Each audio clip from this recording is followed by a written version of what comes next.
Ipagpapatuloy bukas ng Senado ang investigasyon kaugnay sa umano'y overpriced na Makati City Hall Building 2 at iba pang umano'y anomalya sa lungsod ng Makati.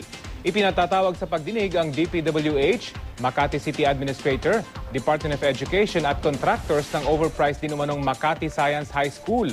Nitong Sabado, nag-ocular inspection sina Senador Coco Pimentel at Antonio Trillanes IV sa eskwelahan na ayon kay Attorney Renato Bondal ay pinatungan ng 300% pondo ni Vice President Jejomar Binay.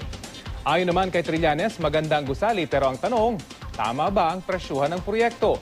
Sa isang text message, sinabi ng Senador na dapat humarap si Binay sa pagdinig kung gusto niyang pasinungalingan ng mga umunong ebidensya laban sa kanya. Ayon naman kay Binay, pawang mga kasinungalingan ang sinabi ni Trillanes. Nauna namang sinabi ng kampo ng Vice Presidente na dumaan sa public bidding at pumasa sa audit ng COA ang naturang proyekto.